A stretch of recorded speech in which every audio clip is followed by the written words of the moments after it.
Hey everyone, how's it going? Welcome back to the channel. And first of all, happy Friday. We're going to do a very impromptu, but also super exciting live stream right now with just me in my home office. First of all, hope everyone's ready for the weekend. If you're not already, pour a dram. If you haven't done so, I'm looking at the clock. It's Friday afternoon, close enough to the weekend, and I just received something in the mail that I thought I would share with you instead of just sitting here and just indulging myself in this beautiful whiskey.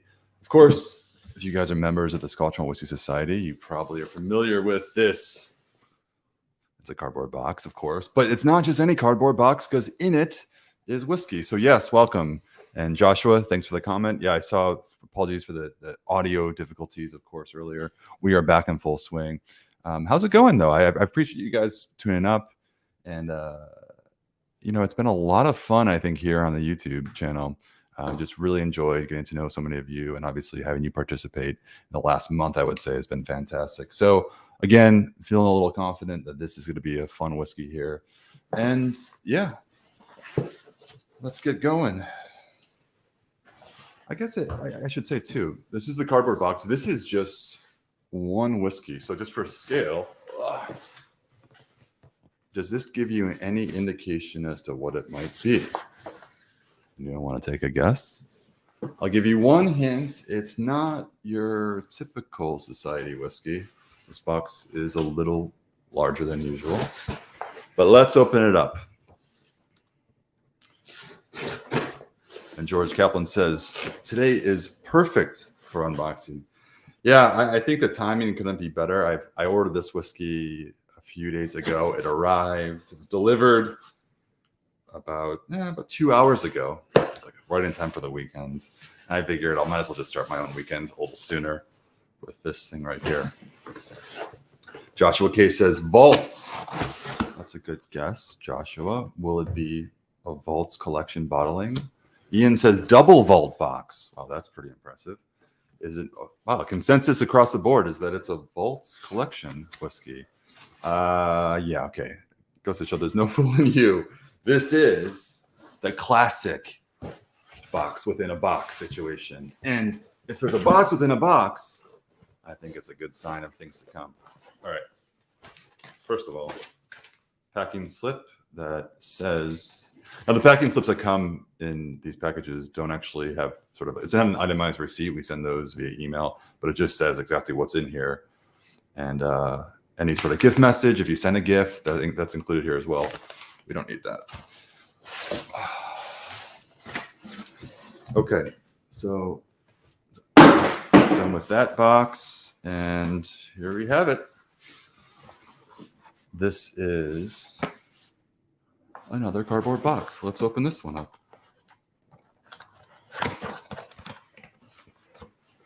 This thing's really secure. First of all, you can feel this. Obviously, you're watching me do this, but the weight of this, I think, right away suggests what's in here.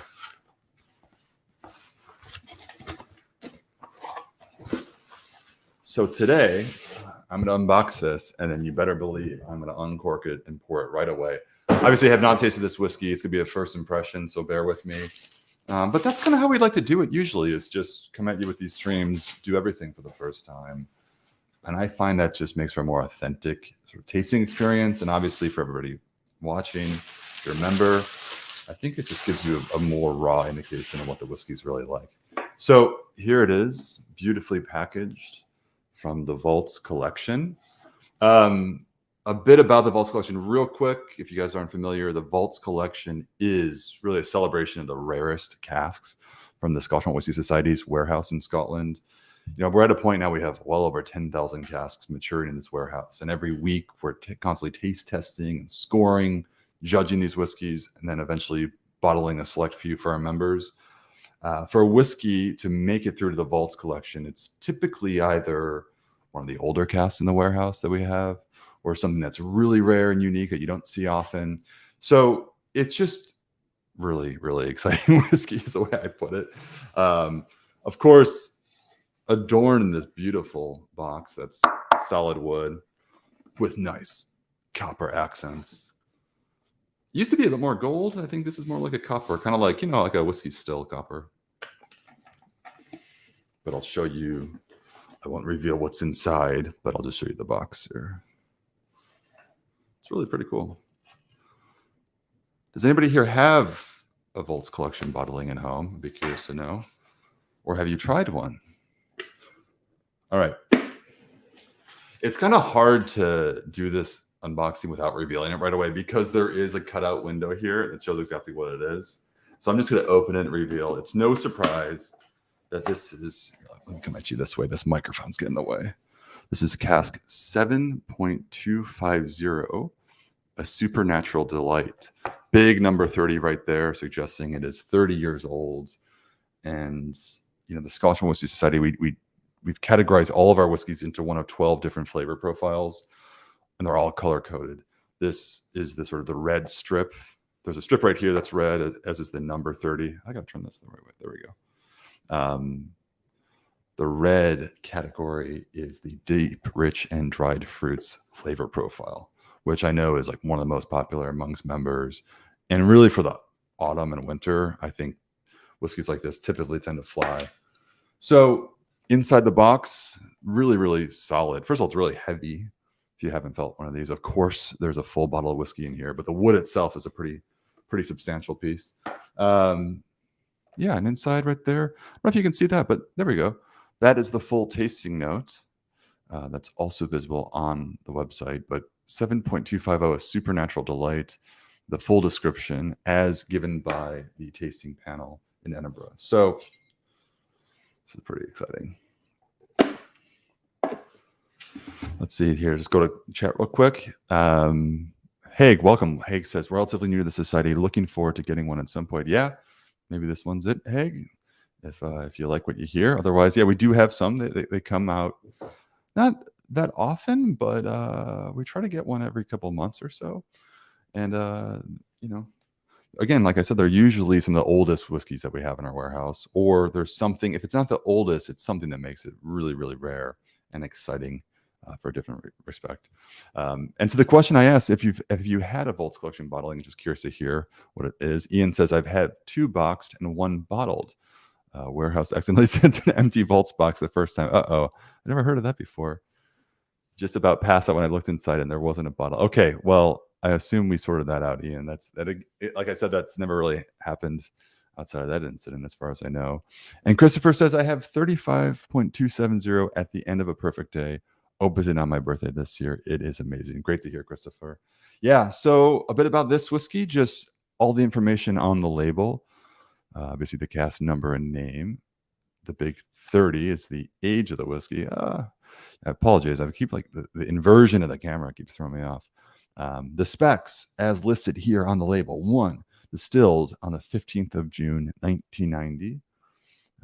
The region is Speyside. And then there's a breakdown here of 2 different casks. It says initial cask, ex-bourbon hogshead, and final cask, first fill, ex-Oloroso hogshead. ABV is listed at 57.8%. So a couple things to unpack there. Obviously, distilled 1990. Now it's over 30 years, but the time when this whiskey was bottled, it was at 30 years old.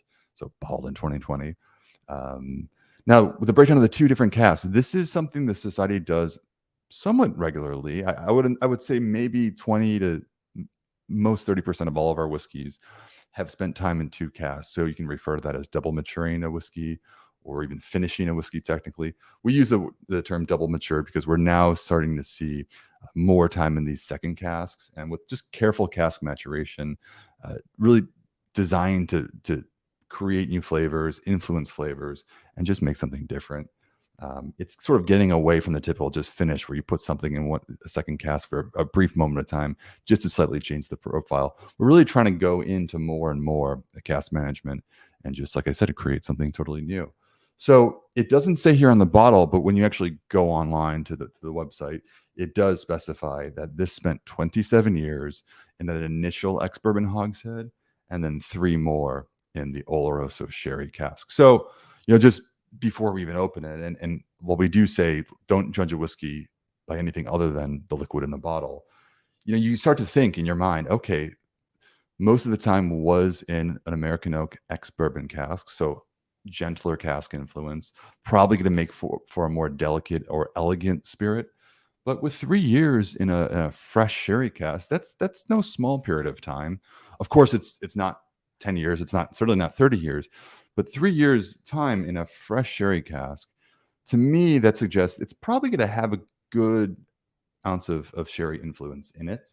And of course, because this whiskey's in the deep, rich, and dried fruits flavor profile, a lot of whiskeys in that profile tend to be the more richer, sort of sherry cask or wine cask matured whiskeys.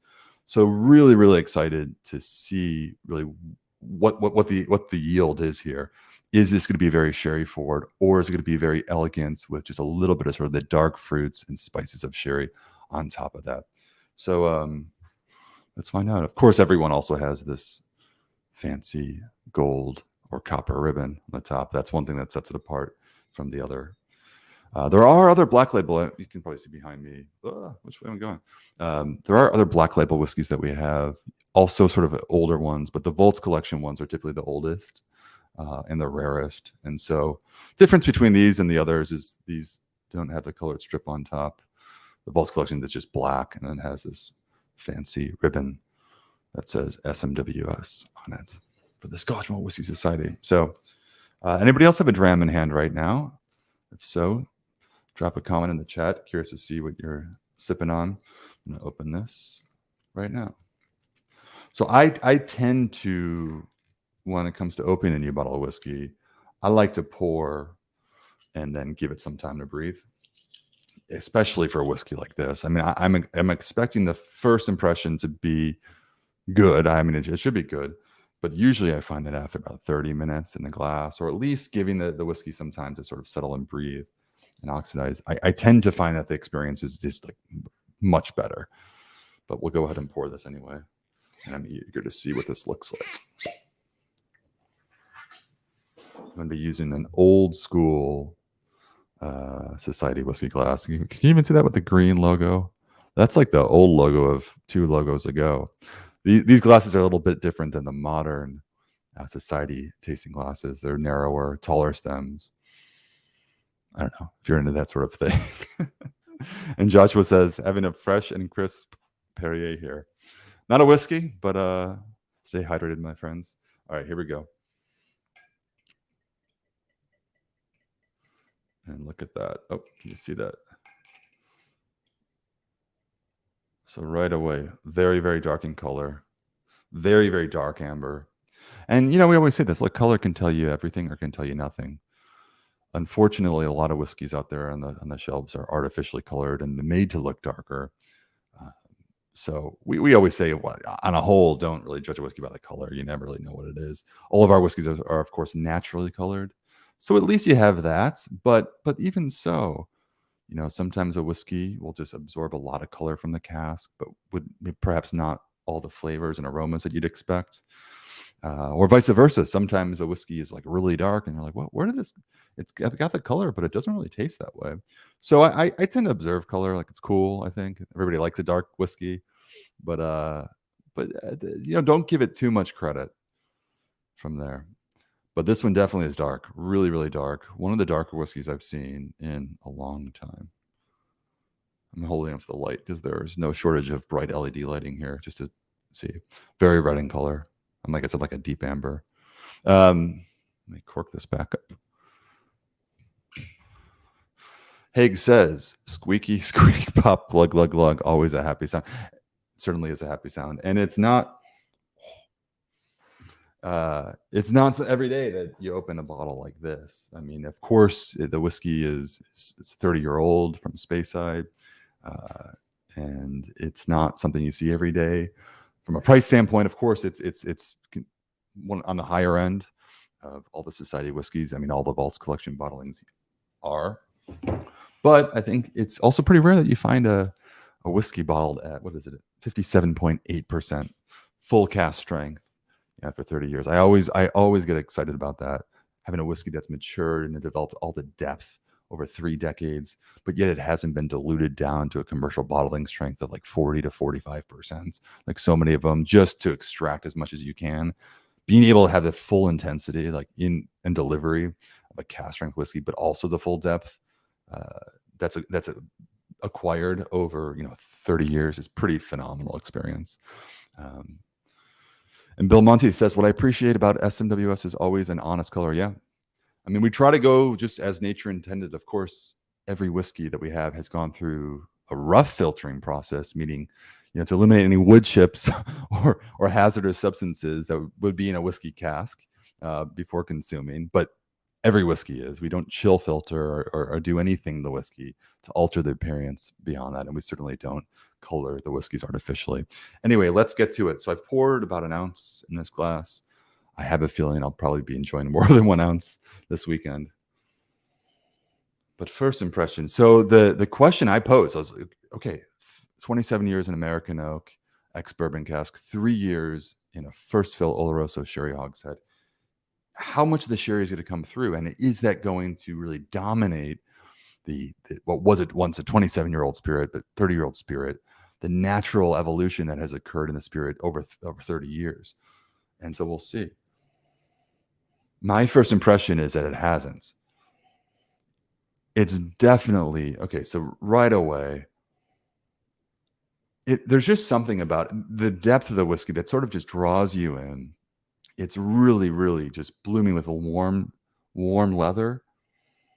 And not to be confused with like a worn leather, but actually warm. Like it's a very, very warming aroma at sort of the beginning of fall. Gently spicy. Now, it's interesting because I would imagine if this whiskey were younger, it would be much more aggressive and much more vibrant. It's pretty mellow, as you would hope for, for a 30-year-old. Mellow, complex aroma, gingerbread, a little bit of like sort of like vanilla cake icing, but then the classical sort of autumnal spices.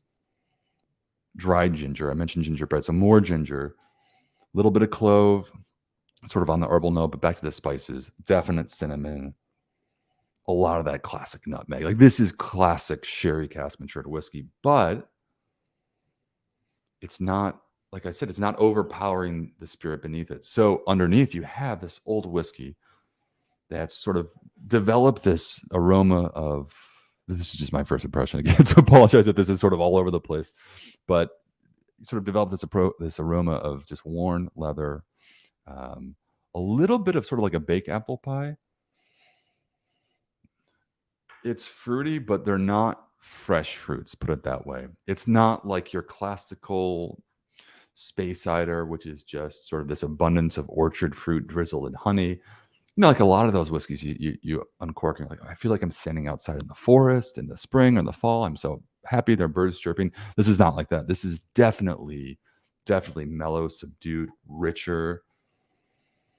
The fruits are stewed or baked. It's definitely evocative of a more, just like a slower, how do I say this? It just makes you slow down a little bit. Let's not overcomplicate it. It's the sort of a whiskey, you just knows it and you just realize, okay, everybody get out of my face. I'm going to dim the lights a little bit. The weekend is here. I need to chill out. And this is the whiskey to do it with. And I love the duality of the bourbon cask. I'm just nosing this right now. I love the duality of the bourbon cask influence that's sort of been now met with a little bit of sherry. It was a fresh sherry cask, and so it's injected quite a bit. And as we can tell, just on the appearance alone, it seems to have picked up a lot of the sherry. But it's not overpowering. All right. I'm going to do something real quick. I'm going to take a sip of water just to get my palate wet. Which is a fancy way of saying just because I'm thirsty. And let's give it a go. So cheers, everybody. Thanks for tuning in, and happy Friday.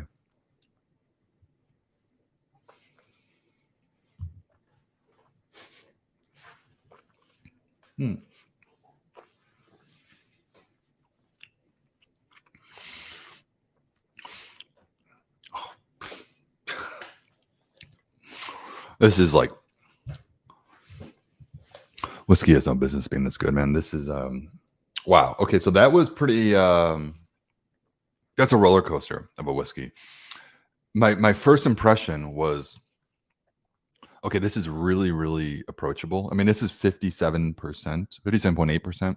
It's the first whiskey I've had in a while. So it's not like my palate's warmed up or anything. My palate's really fresh. And I was like, this is so gentle and soft and approachable. And then it sort of hit me. Then it sort of popped on the palate. And I felt like, okay, this is a cask strength whiskey. But I'm going to go back because this is one of the more complex whiskeys I've had in a long time. But right away, my first impression was a roller coaster. It started off one direction, then it started going in another direction, then it went this direction, then it went that direction, then it went back up that direction. So let me go back and sort of unpack this. And I am going to add a little bit of water. Like I said, it was pretty approachable at the beginning, just at cask strength, but 57.8% is pretty high. So let's just go and see. So to unpack, let me just take another sip. How about that? Wow, and I can already smell just sort of nosing it. The aroma is just opening up. It's been what? How long? How many minutes has it been here? We've been streaming for 20 minutes. I've opened this up 10 minutes ago. It's already changing so much. But let's taste it again.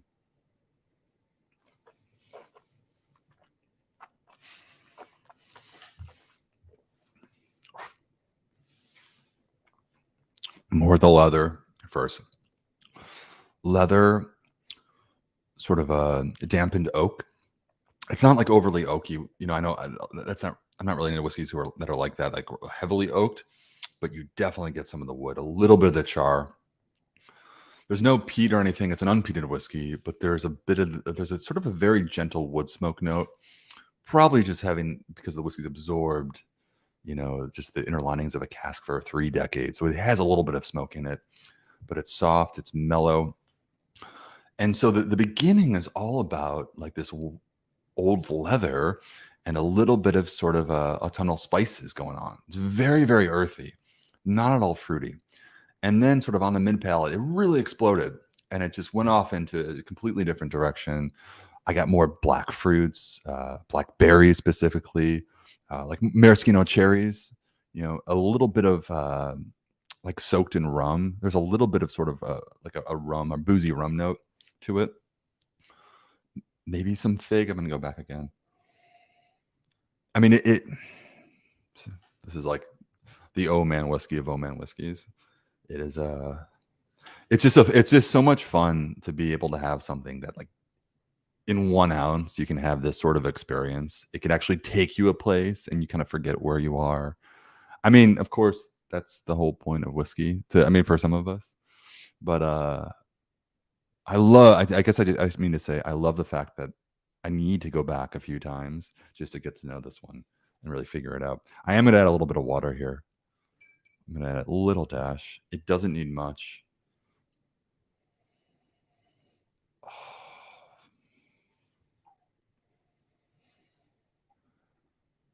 Interesting. So with a little bit of water, now we're getting more of the stewed fruits. The earthiness has subsided and it's becoming more of like a fruity dessert just based on the aroma alone.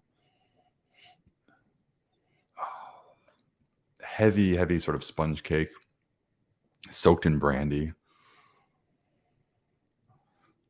And it's, I hear myself like recite these these tasting notes and thinking like, well, where is this brandy coming from?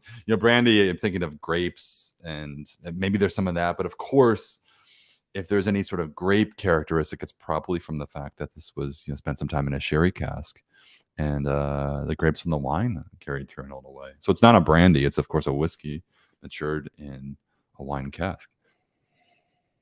Oh, such a just the depth and complexity of it all. More ginger, a bit of honeysuckle.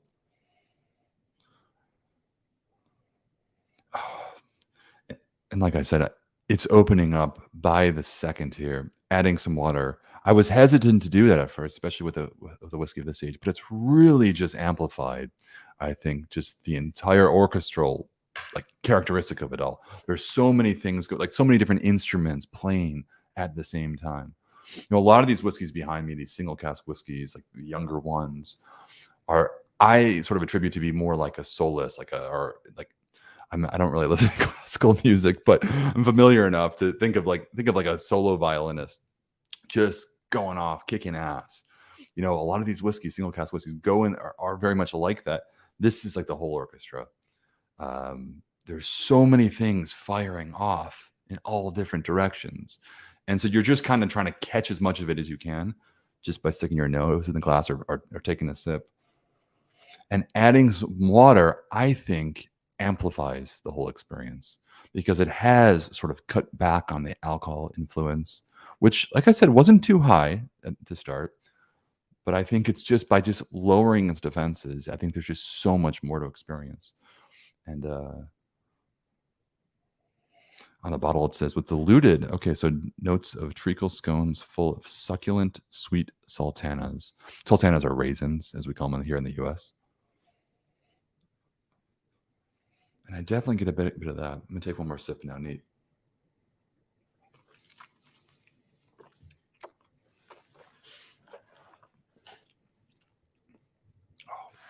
And by neat, by the way, I meant with a little bit of water. I did add water. Oh, the texture, so usually when you add some water, the texture will become thinner and thinner. This one's still spot on and still carries through. I'm trying to talk at a time when I realize right now the finish is still going on. Like it's the delivery is strong. It really carries through.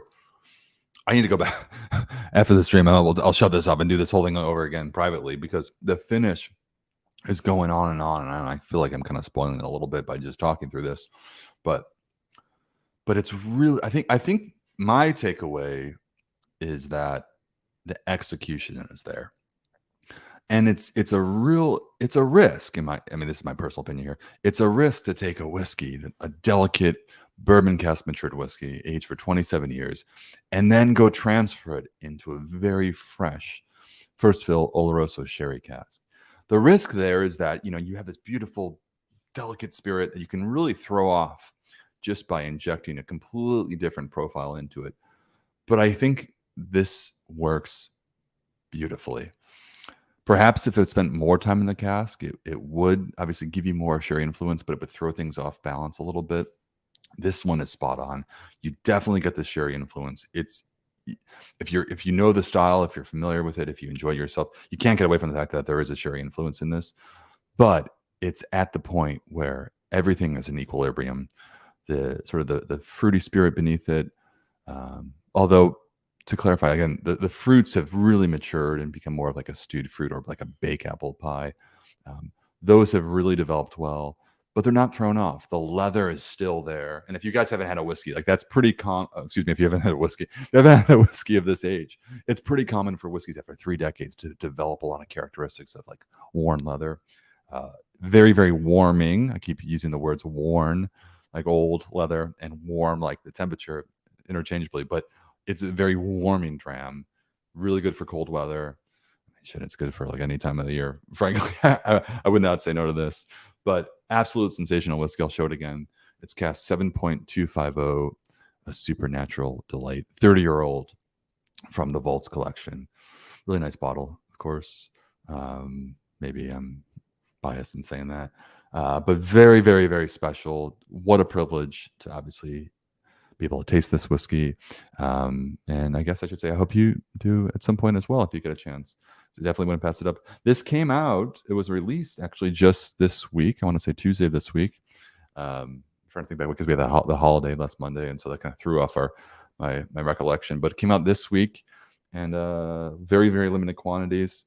And I actually want to check as of right now. I think there's less than 40. Yep, I'm actually checking right now. It's actually less than 40 available at the time of this stream. So if you're interested, you're looking for a special whiskey, the kind of whiskey that you can really just open up maybe once a year or on special occasions, just keep it away. Pretty nice option right here. A supernatural delight.